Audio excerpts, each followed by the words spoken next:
Students welcome. ഇപ്പം നിങ്ങൾക്ക് 6th മോഡ്യൂളിൽ പഠിക്കാനുള്ളത് ഞാൻ എടുക്കുന്ന ടോപ്പിക് സബ്ജക്റ്റ് എന്ന് വെച്ചാൽ പവർ സിസ്റ്റം അനാലിസിസ് ആണ്. ഇപ്പം എന്താണ് ഒരു പവർ സിസ്റ്റം? എന്താണ്? ഇപ്പം നിങ്ങൾക്കറിയാം, നിങ്ങളുടെ വീടുകളിലേക്ക് എന്തുണ്ട്? ഇലക്ട്രിക് പവർ എന്ത് ചെയ്യുന്നുണ്ട്? എത്തുന്നുണ്ട്. അപ്പം എങ്ങനെയാണ് ഈ പവർ എത്തുന്നത്? നിങ്ങൾ ചിന്തിച്ചിട്ടുണ്ടോ എങ്ങനെയാണ് ഈ പവർ എത്തുന്നത്? ഇപ്പോൾ ഈ ഇലക്ട്രിക് പവർ എന്ന് വെച്ചാൽ ഒരു ജനറേറ്റിംഗ് സ്റ്റേഷനിൽ നിന്ന് ഇലക്ട്രിക് പവർ എന്ത് ചെയ്യുന്നുണ്ട്? ജനറേറ്റ് ചെയ്യുന്നു അല്ലേ? ആ ജനറേറ്റ് ചെയ്ത എനർജീനെ പിന്നെ എന്ത് ചെയ്യുന്നു? ഡിഫറെൻറ്റ് സബ്സ്റ്റേഷൻസിൽ, നിങ്ങൾ സബ്സ്റ്റേഷൻസ് വിസിറ്റ് ചെയ്തിട്ടുണ്ടാകും. അപ്പോൾ ഓരോ സബ്സ്റ്റേഷൻസിലേക്ക് എത്തിക്കുന്നു. ഇപ്പം ജനറേറ്റിംഗ് സ്റ്റേഷനിൽ നിന്ന് എനർജീനെ ജനറേറ്റ് ചെയ്യുന്നു. ആ ജനറേറ്റ് ചെയ്ത എനർജീനെ ഡിഫറെൻറ്റ് സബ്സ്റ്റേഷൻസിലേക്ക് എത്തിക്കുന്നു. അപ്പോൾ ആ സബ്സ്റ്റേഷനിൽ നിന്ന് എനർജീനെ എന്ത് ചെയ്യുന്നു? ഡിസ്ട്രിബ്യൂഷൻ കേബിൾ വെച്ചിട്ട് ഓരോ ഡിഫറെൻറ്റ് വീടുകളിലേക്കും, അതായത് ബിൽഡിങ്ങിലേക്കും എന്ത് ചെയ്യുന്നു? ട്രാൻസ്മിറ്റ് ചെയ്യുന്നു. അപ്പോൾ എനർജി ജനറേറ്റിംഗ് സ്റ്റേഷനിൽ നിന്ന് എനർജീനെ ജനറേറ്റ് ചെയ്യുന്നു. ആ ജനറേറ്റ് ചെയ്ത എനർജീനെ പിന്നെ എന്ത് ചെയ്യുന്നു? ഓരോ സ്ഥലത്തേക്ക്, അതായത് ഓരോ സബ്സ്റ്റേഷനിലേക്ക് എന്ത് ചെയ്യുന്നു? ട്രാൻസ്മിറ്റ് ചെയ്യുന്നു. അതിനുശേഷം ആ സബ്സ്റ്റേഷനിൽ നിന്ന് എന്ത് ചെയ്യുന്നു? വീണ്ടും ഓരോ വീടുകളിലേക്കും ബിൽഡിങ്സിലേക്കും ഒക്കെ എന്ത് ചെയ്യുന്നു? ഡിസ്ട്രിബ്യൂട്ട് ചെയ്യുന്നു. അപ്പോൾ ഒരു പവർ സിസ്റ്റം എന്ന് വെച്ചാൽ ഈ 3 സിസ്റ്റംസും കൂടി ചേർന്നതാണ്. ഏതെല്ലാമാണിത്?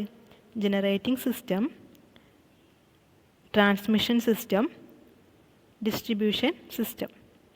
ജനറേറ്റിംഗ് സിസ്റ്റം, ട്രാൻസ്മിഷൻ സിസ്റ്റം, പിന്നെ ഡിസ്ട്രിബ്യൂഷൻ സിസ്റ്റം. അപ്പോൾ ഈ 3 സിസ്റ്റം കൂടി ചേർന്നതാണ് ഇത് ഒരു പവർ സിസ്റ്റം. ഇപ്പം ജനറേറ്റിംഗ് സിസ്റ്റത്തിൽ എന്താണ് ജനറേറ്റിംഗ് സിസ്റ്റം? എനർജി എവിടെയാണോ ഇലക്ട്രിക് പവർ ജനറേറ്റ് ചെയ്യുന്നത് അതിനാണ് എന്ത് പറയുന്നത്? ഒരു ജനറേറ്റിംഗ് സിസ്റ്റം എന്ന് പറയുന്നത്. അപ്പം ജനറേറ്റിംഗ് സ്റ്റേഷനിൽ ജനറേറ്റർ ഉണ്ടാകും. ജനറേറ്റർ ചൂസ് ചെയ്തിട്ട് എന്ത് ചെയ്യാൻ വേണ്ടി പറ്റും? ഇലക്ട്രിക് പവർ ജനറേറ്റ് ചെയ്യാം. അപ്പം ഡിഫറെൻറ്റ് ഫോമിൽ നിന്ന് നമുക്ക് എന്ത് ചെയ്യാൻ വേണ്ടി പറ്റും? ഇലക്ട്രിക്കൽ പവർ എന്ത് ചെയ്യാൻ വേണ്ടി പറ്റും? ജനറേറ്റ് ചെയ്യാൻ വേണ്ടി പറ്റും അല്ലേ? സോളാറിൽ നിന്ന് ഇലക്ട്രിക് പവർ കൺവേർട്ട് ചെയ്യാം, വിൻഡിൽ നിന്ന് കൺവേർട്ട് ചെയ്യാം, ന്യൂക്ലിയറിൽ നിന്ന് കൺവേർട്ട് ചെയ്യാം അല്ലേ? ടൈഡിൽ നിന്ന് കൺവേർട്ട് ചെയ്യാം, ഇലക്ട്രിക് പവറിലേക്ക് കൺവേർട്ട് ചെയ്യാം. അപ്പം ജനറേറ്റിംഗ് സ്റ്റേഷനിൽ നിന്ന് എന്ത് ചെയ്യുന്നുണ്ട്? ജനറേറ്റിംഗ് സ്റ്റേഷനിൽ നിന്ന് ഇലക്ട്രിക് പവർ ജനറേറ്റ് ചെയ്യും. ഡിഫറെൻറ്റ് ഫോമിൽ നിന്ന് ഇലക്ട്രിക് പവർ എന്ത് ചെയ്യാൻ വേണ്ടി പറ്റും? ജനറേറ്റ് ചെയ്യാൻ വേണ്ടി പറ്റും. അപ്പം ജനറേറ്റ് ചെയ്ത എനർജീനെ പിന്നെ എന്ത് ചെയ്യാൻ വേണ്ടി പറ്റും? ട്രാൻസ്മിഷൻ കേബിൾ വെച്ചിട്ട് ട്രാൻസ്മിറ്റ് ചെയ്യണം അല്ലേ? ഇപ്പോൾ ട്രാൻസ്ഫോമർ വെച്ചിട്ടാണ് എന്ത് ചെയ്യുന്നത്? അതിനെ ജനറേറ്റിംഗ് സ്റ്റേഷനിൽ എനർജി ജനറേറ്റ് ചെയ്യുന്നത് വെച്ചാൽ ഹൈ വോൾട്ടേജിലായിരിക്കും. ജനറേറ്റിംഗ് സ്റ്റേഷനിൽ എനർജി ജനറേറ്റ് ചെയ്യുന്നത് ഹൈ വോൾട്ടേജിലായിരിക്കും. അപ്പോൾ ജനറേറ്റ് ചെയ്ത എനർജീനെ എന്ത് ചെയ്യണം? സ്റ്റെപ്പ് ഡൗൺ ചെയ്തിട്ടല്ലേ, അതിനെ റെഡ്യൂസ് ചെയ്തിട്ട് എന്ത് ചെയ്യുന്നു? ഡിഫറെൻറ്റ് സബ്സ്റ്റേഷനിലേക്ക് എത്തിക്കുന്നു ബൈ യൂസിങ് ട്രാൻസ്ഫോമേഴ്സും ട്രാൻസ്മിഷൻ കേബിൾസും ചൂസ് ചെയ്തിട്ട് എന്ത് ചെയ്യുന്നു? ഡിഫറെൻറ്റ് സബ്സ്റ്റേഷനിലേക്ക് എനർജീനെ എത്തിക്കുന്നു. അതിനുശേഷം ഡിസ്ട്രിബ്യൂഷൻ കേബിൾ വെച്ചിട്ട് എന്ത് ചെയ്യുന്നു? പവറിനെ ഓരോ വീടുകളിലേക്കും എന്ത് ചെയ്യുന്നു? എത്തിക്കുന്നു. അപ്പം എന്തൊക്കെ കമ്പോണൻസ് അവിടെയുണ്ട്? ജനറേറ്റർ ഉണ്ട്, ട്രാൻസ്ഫോമർ ഉണ്ട്, ട്രാൻസ്മിഷൻ കേബിൾസ് ഉണ്ട്, ഡിസ്ട്രിബ്യൂഷൻ കേബിൾസ് ഉണ്ട്, പിന്നെ ലോഡ് ഉണ്ട്, പിന്നെ ഒരു കോമ്പൻസേറ്റിംഗ് ഡിവൈസസ് ഉണ്ട്. അപ്പം ഇത്രയും ചേർന്നതാണ് ഒരു പവർ സിസ്റ്റം. അപ്പോൾ പവർ സിസ്റ്റത്തിൽ എന്തൊക്കെയുണ്ട്? ജനറേറ്റിംഗ് സ്റ്റേഷൻ ഉണ്ട്, ട്രാൻസ്മിഷൻ സിസ്റ്റം ഉണ്ട്, ഡിസ്ട്രിബ്യൂഷൻ സിസ്റ്റം ഉണ്ട്. അപ്പോൾ ഈ 3 സിസ്റ്റം കൂടി ചേർന്നതാണ് ഒരു പവർ സിസ്റ്റം. ഇപ്പോൾ എന്തുകൊണ്ടാണ് ഇതിനൊരു പവർ സിസ്റ്റം എന്ന് പറയുന്നത്? ഇവിടെ ഓരോ സ്റ്റേജിലും എന്ത് ചെയ്യുന്നുണ്ട്? ലാർജ് എമൗണ്ട് ഓഫ് പവറാണ് എന്ത് ചെയ്യുന്നത്? ജനറേറ്റ് ചെയ്യുന്നത് അല്ലേ? ഓരോ സ്റ്റേജിൽ എത്തുന്ന പവർ എന്ന് വെച്ചാൽ ഹൈ വോൾട്ടേജ് അല്ലെങ്കിൽ ഹൈ കറണ്ട് ആയിരിക്കും. അതുകൊണ്ട് തന്നെ ഹൈ പവർ ആയിരിക്കും എന്ത് ചെയ്യുന്നത്? ജനറേറ്റ് ചെയ്യുന്നതും ട്രാൻസ്മിറ്റ് ചെയ്യുന്നതും ഡിസ്ട്രിബ്യൂട്ട് ചെയ്യുന്നതും. അപ്പോൾ ഈ ഹൈ പവറിനെയാണ് നമുക്ക് അനലൈസ് ചെയ്യേണ്ടത് അല്ലേ? ഇതൊരു ഹൈ പവർ സിസ്റ്റമാണ്. അപ്പോൾ അതുകൊണ്ടാണ് ഇതിനെന്ത് പറയുന്നത്? ഒരു പവർ സിസ്റ്റം എന്ന് പറയുന്നത്. അപ്പോൾ ഈ ഒരു പവർ സിസ്റ്റത്തിന് എന്ത് ചെയ്യണം? നമുക്ക് ഡീറ്റെയിൽ ആയിട്ട് അനലൈസ് ചെയ്യണം. അപ്പം അങ്ങനെയാണെങ്കിൽ അതിനെ പവർ സിസ്റ്റം അനാലിസിസ് എന്ന് പറയാം. അപ്പം എങ്ങനെയാണ് നമ്മൾ ഇതിനെ അനലൈസ് ചെയ്യുക? എങ്ങനെയാണ് ഈ ഒരു പവർ സിസ്റ്റത്തിന് എങ്ങനെയാണ് അനലൈസ് ചെയ്യുക? എങ്ങനെ അനലൈസ് ചെയ്യും? ഇപ്പോൾ ഓരോ ജനറേറ്റിംഗ് സ്റ്റേഷൻ ഉണ്ട്, ട്രാൻസ്മിഷൻ ഉണ്ട്, ഡിസ്ട്രിബ്യൂഷൻ ഉണ്ട് അല്ലേ? ഇപ്പോൾ ഓരോ ജനറേറ്റിംഗ് സ്റ്റേഷനിൽ എത്രത്തോളം എനർജി ജനറേറ്റ് ചെയ്യുന്നു, എങ്ങനെയാണ് ജനറേറ്റ് ചെയ്യുന്നത്, എവിടെയെങ്കിലും ഫോൾട്ട് ഉണ്ടോ, സ്റ്റേബിളായിട്ടാണോ സിസ്റ്റം വർക്ക് ചെയ്യുന്നത്, ഇതൊക്കെയാണ് ജനറേറ്റിംഗ് സ്റ്റേഷനിൽ നമുക്ക് മനസ്സിലാക്കാനുള്ളത്. അതേപോലെ ട്രാൻസ്മിഷൻ സിസ്റ്റത്തിലും ഡിസ്ട്രിബ്യൂഷൻ സിസ്റ്റത്തിലും എങ്ങനെയാണ്, ഏതൊക്കെ കേബിൾസ് നമ്മൾ ചൂസ് ചെയ്യുന്നു, എത്രത്തോളം കേബിൾസ്, എങ്ങനെ വിഡ്ത്ത് ചൂസ് ചെയ്യണം, എങ്ങനെയാണ് അവിടെ ഫോൾട്ട് ഉണ്ടാകുന്നത്, എങ്ങനെ ഫോൾട്ട് ഉണ്ടാകാം, എങ്ങനെ സ്റ്റേബിളായിട്ട് വർക്ക് ചെയ്യുന്നു, സിസ്റ്റം എങ്ങനെ സ്റ്റേബിളായിട്ട് വർക്ക് ചെയ്യണം, എന്തൊക്കെയാണ് നോർമൽ കണ്ടീഷൻ, എന്തൊക്കെയാണ് അബ്നോർമൽ കണ്ടീഷൻ, ഇതൊക്കെ നമുക്ക് എന്ത് ചെയ്യണം, മനസ്സിലാക്കാൻ വേണ്ടി പറ്റണം.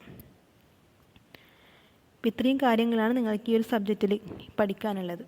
ഓരോ സ്റ്റേഷനിലും ജനറേറ്റിംഗ് സിസ്റ്റത്തിലും ട്രാൻസ്മിഷൻ സിസ്റ്റത്തിലും ഡിസ്ട്രിബ്യൂഷൻ സിസ്റ്റത്തിലും എങ്ങനെയാണ് വരുന്നത്, എങ്ങനെയാണ് സിസ്റ്റം വർക്ക് ചെയ്യുന്നത്. ഇപ്പോൾ എന്തെങ്കിലുമൊക്കെ ഷോർട്ട് സർക്യൂട്ട് ഉണ്ടായ സമയത്ത്, ഷോർട്ട് സർക്യൂട്ട് ഉണ്ടാകുന്ന സമയത്ത് എന്താകും, സിസ്റ്റം അബ്നോർമൽ കണ്ടീഷനായിട്ട് വർക്ക് ചെയ്യാം. ഇപ്പോൾ എന്തെങ്കിലുമൊക്കെ എവിടെയെങ്കിലുമൊക്കെ കേബിൾ മുറിഞ്ഞു വീണാൽ അല്ലെങ്കിൽ അങ്ങനെ എന്തെങ്കിലും സംഭവിച്ചാൽ, എർത്തിങ് പ്രോപ്പർ അല്ലെങ്കിൽ എന്തൊക്കെ സംഭവിക്കും, ഹൈ പവർ ഫ്ലോ ചെയ്യും അല്ലേ, അതിനേക്കാളും കൂടുതൽ കറണ്ട് എന്ത് ചെയ്യും, ഫ്ലോ ചെയ്യും അല്ലേ, അതൊരു ഫോൾട്ടാണ്. അപ്പോൾ എവിടെയൊക്കെയാണ് അങ്ങനെ ഫോൾട്ട് ഉണ്ടാകുന്നത്, ഫോൾട്ട് ഉണ്ടായാൽ എന്തായി, സിസ്റ്റം അൺസ്റ്റേബിളായി അല്ലേ. ഫോൾട്ട് ഉണ്ടാകുന്നത് എന്താണ്, ഒരു അബ്നോർമൽ കണ്ടീഷനാണ്. അപ്പം ഈ ഒരു സിസ്റ്റം സ്റ്റേബിളാണോ, സിസ്റ്റം അബ്നോർമൽ ആണോ, ഇങ്ങനെ മനസ്സിലാക്കണം. ഓരോ ഞാൻ പറഞ്ഞ 3 സിസ്റ്റത്തിലും, അതായത് ജനറേറ്റിംഗ് സിസ്റ്റത്തിലും ട്രാൻസ്മിഷൻ സിസ്റ്റത്തിലും ഡിസ്ട്രിബ്യൂഷൻ സിസ്റ്റത്തിലും. അപ്പോൾ അതാണ് നിങ്ങൾക്ക് എന്ത് ചെയ്യേണ്ടത്, ഈ ഒരു സബ്ജക്റ്റിൽ പഠിക്കാനുള്ളത്. പവർ സിസ്റ്റം അനാലിസിസിൽ കോഴ്സ് ഒബ്ജക്റ്റീവ് എന്ന് വെച്ചാൽ എന്താണ്, to enable the students to analyse power system under normal and abnormal condition. ഏതൊക്കെയാണ് നോർമൽ കണ്ടീഷൻ, എന്തൊക്കെയാണ് അബ്നോർമൽ കണ്ടീഷൻ എന്ന് എന്ത് ചെയ്യണം, നിങ്ങൾക്ക് അനലൈസ് ചെയ്യാൻ വേണ്ടി പറ്റണം. നോർമൽ കണ്ടീഷൻ എന്ന് വെച്ചാൽ സിസ്റ്റം സ്റ്റഡി ആയിട്ട് വർക്ക് ചെയ്യുന്നത്, അതായത് ഷോർട്ട് സർക്യൂട്ടൊന്നുമില്ല, ഫോൾട്ടൊന്നും ഇല്ലാത്ത കണ്ടീഷനാണ് ഇത് നോർമൽ കണ്ടീഷൻ. പിന്നെ എന്താണ് അബ്നോർമൽ കണ്ടീഷൻ എന്ന് വെച്ചാൽ, ഇപ്പോൾ എന്തെങ്കിലുമൊക്കെ ഫോൾട്ട് ഉണ്ടായാൽ എന്തായി, സിസ്റ്റം അബ്നോർമലായി. അതുതന്നെയാണ് സ്റ്റേബിലിറ്റി എന്ന ടേം കൊണ്ട് ഉദ്ദേശിക്കുന്നത്. അബ്നോർമൽ കണ്ടീഷൻ തന്നെയാണ് എന്ത്, അൺസ്റ്റേബിൾ കണ്ടീഷൻ. ഓക്കെ. പിന്നെ നിങ്ങൾക്ക് മനസ്സിലാക്കണം എങ്ങനെയാണ് ലോഡ് ഫ്ലോ, അതായത് പവർ എങ്ങനെയാണ് ഓരോ സ്റ്റേജിലും പവർ എങ്ങനെയാണ് ഫ്ലോ ചെയ്യുന്നതെന്ന് നിങ്ങൾക്ക് എന്ത് ചെയ്യണം, മനസ്സിലാക്കാൻ വേണ്ടി പറ്റണം.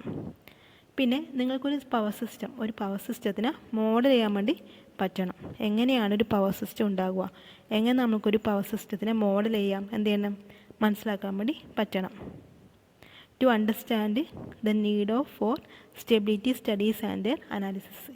എന്തിനാണ് സ്റ്റേബിലിറ്റി അനലൈസ് ചെയ്യുന്നത്, എന്തിനാണ് നമ്മളൊരു പവർ സിസ്റ്റം സ്റ്റേബിൾ ആണോ എന്ന് അനലൈസ് ചെയ്യേണ്ടത് എന്തിനാണ്, അതുപോലെ എങ്ങനെ അനലൈസ് ചെയ്യാം എന്നൊക്കെ എന്ത് ചെയ്യണം, നിങ്ങൾക്ക് മനസ്സിലാക്കാൻ വേണ്ടി പറ്റണം.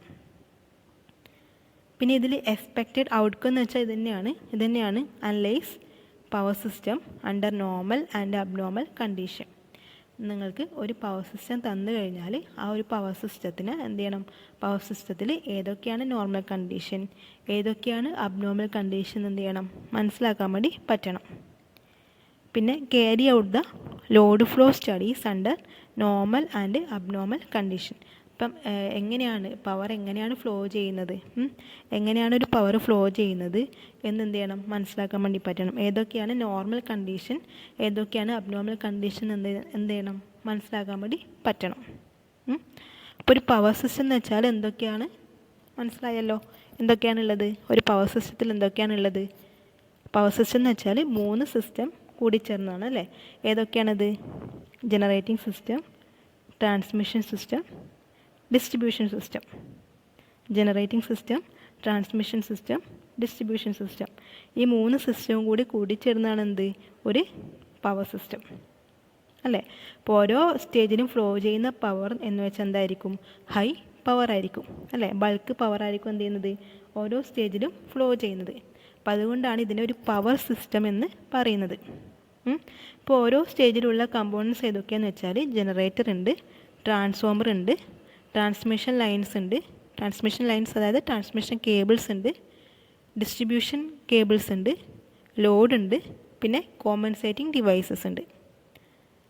അപ്പം ജനറേറ്റർ എന്തിനാണെന്ന് വെച്ചാൽ, ജനറേറ്റിംഗ് സ്റ്റേഷനിൽ ഇലക്ട്രിക് പവർ ജനറേറ്റ് ചെയ്യാൻ. ട്രാൻസ്ഫോമർ എന്തിനാണെന്ന് വെച്ചാൽ, ഓരോ സ്റ്റേഷനിലുള്ള, അതായത് ജനറേറ്റിംഗ് സ്റ്റേഷനിൽ നിന്ന് സബ്സ്റ്റേഷനിലേക്ക് പവർ ഫ്ലോ ചെയ്യുമ്പോൾ അതിനെന്ത് ചെയ്യണം, റെഡ്യൂസ് ചെയ്യണം. സബ്സ്റ്റേഷനിൽ നിന്ന് വീടുകളിലേക്ക് പവർ ഫ്ലോ ചെയ്യുമ്പോൾ എന്ത് ചെയ്യണം, പവറിനെ റെഡ്യൂസ് ചെയ്യണം. അതിന് വേണ്ടിയിട്ടാണ് എന്ത് ഉപയോഗിക്കുന്നത്, ട്രാൻസ്ഫോമർ ഉപയോഗിക്കുന്നത്. പിന്നെ ട്രാൻസ്മിഷൻ കേബിൾസ് ഉണ്ട് അല്ലേ, കേബിൾ വെച്ചിട്ടാണല്ലോ എനർജി ഫ്ലോ ചെയ്യുന്നത് അല്ലേ, കോപ്പർ വയർസൊക്കെ ഉപയോഗിച്ചിട്ടാണ് എന്ത് ചെയ്യുന്നത്, ഈ എനർജി ഫ്ലോ ചെയ്യുന്നത്. അപ്പം അതിന് ട്രാൻസ്മിഷൻ കേബിൾസ് വേണം.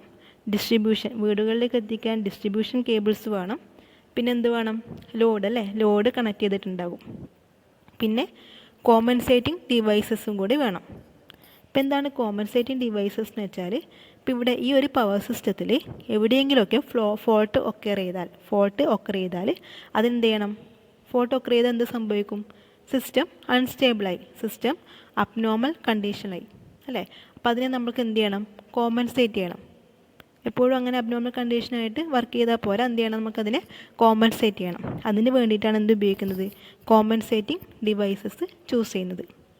ഇപ്പോൾ ഒരു പവർ സിസ്റ്റം നിങ്ങൾ ഓർമ്മിക്കുക, പവർ സിസ്റ്റം എന്ന് വെച്ചാൽ 3 സിസ്റ്റം കൂടി ചേർന്നതാണ് generating system, transmission system, distribution system. ഈ ഓരോ സിസ്റ്റത്തിലും കൂടി ചേർന്നിട്ട് കുറേ കമ്പോണൻസ് ഉണ്ട്, പിന്നെ കേബിൾസ് ഉണ്ട്. അപ്പോൾ ഇതിനെയൊക്കെ എന്ത് ചെയ്യണം, ഡീറ്റെയിൽ ആയിട്ട് നമുക്ക് എന്ത് ചെയ്യണം, അനലൈസ് ചെയ്യണം. എന്തൊക്കെയാണ് ഫോൾട്ട്, എന്തൊക്കെയാണ് സ്റ്റെബിലിറ്റീസ്, എന്തൊക്കെയാണ് അബ്നോർമൽ കണ്ടീഷൻസ്, എങ്ങനെ നമുക്ക് കേബിൾസ് ചൂസ് ചെയ്യാം, എത്ര വിഡ്ത്തിലുള്ള കേബിൾസ് ചൂസ് ചെയ്യാം, ട്രാൻസ്ഫോമർ എങ്ങനെയായിരിക്കണം, ജനറേറ്റിംഗ് സ്റ്റേഷൻസ് എങ്ങനെയായിരിക്കണം, ഇതൊക്കെയാണ് നമുക്ക് എന്ത് ചെയ്യേണ്ടത്, ഇതിൽ ഡീറ്റെയിൽ ആയിട്ട് പഠിക്കാനുള്ളത്. ഇപ്പോൾ ഈ 6 മൊഡ്യൂൾസിലും കൂടി നിങ്ങൾക്ക് ഇത്രയും പഠിക്കാനുണ്ട്, ഇത്രയും ഡീറ്റെയിൽ ആയിട്ട് എന്ത് ചെയ്യണം, പഠിക്കാനുണ്ട്.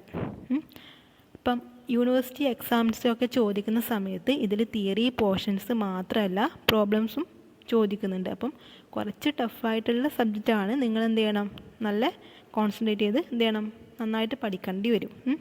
അപ്പോൾ ഇതിൽ തിയറി മാത്രം നിങ്ങൾ നോക്കിയാൽ പോരാ, പ്രോബ്ലംസ് മസ്റ്റാണ്, പ്രോബ്ലംസ് വളരെ ഇമ്പോർട്ടൻ്റ് ആണ്. അപ്പോൾ നിങ്ങൾ ഇതെന്ന് വെച്ചാൽ മനസ്സിലാക്കി തന്നെ പഠിക്കണം, എങ്ങനെയാണ് ജനറേറ്റ് ചെയ്യുന്നതും ട്രാൻസ്മിറ്റ് ചെയ്യുന്നതും ഓരോ കേബിൾസും, അതൊക്കെ നമ്മൾ എന്ത് ചെയ്യണം, മനസ്സിലാക്കി തന്നെ പഠിക്കണം. ഓക്കെ, അപ്പോൾ നിങ്ങൾക്ക് ഈ സിലബസ് ഇതൊരു ടോട്ടലി നിങ്ങൾക്ക് ഈ ഒരു 3 സിസ്റ്റത്തിനെയും കുറിച്ചാണ് പഠിക്കാനുള്ളത്. ഓരോ മോഡ്യൂൾസിലും നിങ്ങൾക്ക് ഇതിനെക്കുറിച്ച് ഡീറ്റെയിൽ ആയിട്ട് പഠിക്കാനുണ്ട്. അപ്പോൾ അതൊക്കെ ഞാൻ അടുത്ത മുന്നോട്ടുള്ള ക്ലാസ്സിലൊക്കെ പറഞ്ഞു തരാം. അപ്പോൾ നിങ്ങൾ സബ്ജക്റ്റ് കുറച്ച് സീരിയസ് ആയിട്ട് തന്നെ പഠിക്കാൻ ശ്രദ്ധിക്കുക, നന്നായി മനസ്സിലാക്കി തന്നെ എന്ത് ചെയ്യണം, പഠിക്കുക. ഓക്കെ, അപ്പോൾ നിങ്ങൾക്ക് യൂണിവേഴ്സിറ്റി ക്വസ്റ്റ്യൻസിൽ ഇപ്പം എക്സാമിന് ക്രെഡിറ്റ് 3 ആണ്. ഇതിൽ ഈ ഒരു സബ്ജക്റ്റിൽ ക്രെഡിറ്റ് 3 ആണുള്ളത്. അപ്പോൾ എന്ത് ചെയ്യുക, നല്ല ഇമ്പോർട്ടൻസ് ആയിട്ട് തന്നെ എന്ത് ചെയ്യണം, ഇമ്പോർട്ടൻസോട് കൂടി തന്നെ എന്ത് ചെയ്യുക, സീരിയസ് ആയിട്ട് തന്നെ എന്ത് ചെയ്യണം, സബ്ജക്റ്റ് നോക്കുക. ഓക്കെ, ഇതിൻ്റെ ബാക്കി ക്ലാസ് ഓരോ ക്ലാസ്സായിട്ട് അടുത്ത ഫസ്റ്റ് മോഡ്യൂൾ അടുത്ത ക്ലാസ്സിൽ സ്റ്റാർട്ട് ചെയ്യാം. ഓക്കെ.